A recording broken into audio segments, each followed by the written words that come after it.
আসসালামু আলাইকুম। তো আমার সাথে দুটা ঘটনা হয়ে গেছে আমার জীবনের লাইফে।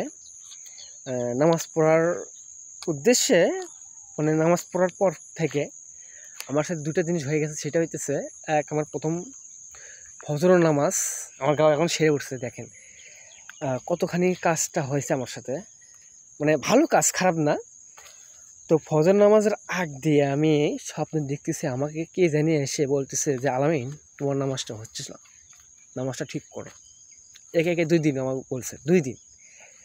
আচ্ছা, ওই কথা আমি হুজুরকে বলছিলাম, আর আমার ইমাম সাহেবকে বলছিলাম যে হুজুর, আমার এই সমস্যা। তো ফজর নামাজের আগ দিয়ে আমাকে কে জানিয়ে এসে বলতেছে যে আলামিন, তোমার এই নামাজটা হচ্ছে না, তুমি আমার নামাজটা কাইন্ডলি নতুন করে ঠিকঠাক করে নাও, আর নামাজের প্রতি তোমার ঘাটতি হচ্ছে। আর কি ঘাটতি হচ্ছে, কি সমস্যা, এটা আমি বলে নাই।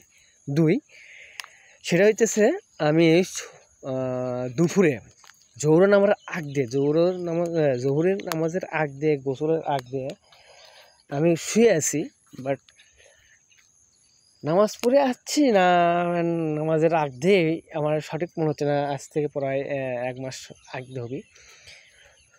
তো আমাকে এসে বলতেছে, মানে আমাকে বলে নাই, আমি লক্ষ্য শুয়ে আসি দুপুরবেলা। আমার পাশে, মানে আমার বিছানার পাশে অনেক বড় লোক, আমি স্বপ্ন দেখতেছি ঘুমের মাধ্যমে, অনেক বড় লোক এসে কি ফাইন করে বসলো, মানে আমার পাশে বসলো। বসে থেকে লোক করে আছে, বাট জিজ্ঞেস কোনো কিছু করে নাই আমারে, বা কোনো কিছু বলার মতন বা কিচ্ছু বলে নাই।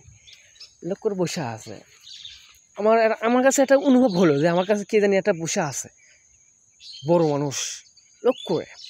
এটা আমি জানি না যে কী জন্য আসছে বা আমাকে কি বলার জন্য আসছে। আমাকে বলে না, কিচ্ছু বলে নাই, এ পর্যন্ত শেষ। পরে আমার ঘুম ভেঙে গেল। তখন আর কি বলবো, কিচ্ছু বলে নাই। পরে আবার মানে কাউকে বলার মতো কিছু সিচুয়েশন ছিল না। বাট এটা হয়তো ভাবছিলাম যে কোনো কিছু একটা হতে পারে। পরে সেই থেকে আর আলহামদুলিল্লাহ অনেক ভালো আছি। তো আমার কাছে যদি এগুলো হয়, তাহলে আপনাদের মাঝে যদি ভালো যদি শিক্ষা হয়, নামাজের প্রতি যদি ভালোবাসা হয়, তো আলহামদুলিল্লাহ আপনারাও নামাজ প্রতি গুরুত্ব দেন, নামাজের প্রতি ফিরে আসুন, আল্লাহর প্রতি ফিরে আসুন। এই বার্তাটা দেওয়া ছিল আমার কাছ। তো দেখেন, আমার সাথে যদি এগুলো হয়, তো আপনার সাথে কি হবে। কিন্তু আমার সাথে 2টা ঘটনা হয়েছে, বাট এখনও বুঝতে পারলাম না কে আসছে বা কে বসে আসলো বা কে এগুলো আমার সাথে বলে গেছে। আমি এখনও বুঝি নাই কী হতে পারে। তো আপনারা যদি মনে করেন কী হতে পারে, কমেন্টে এসে বলে দেয়। আর এগুলো তো গায়েবী জিনিস, না বলা ভালো, একমাত্র আল্লাহ জানে।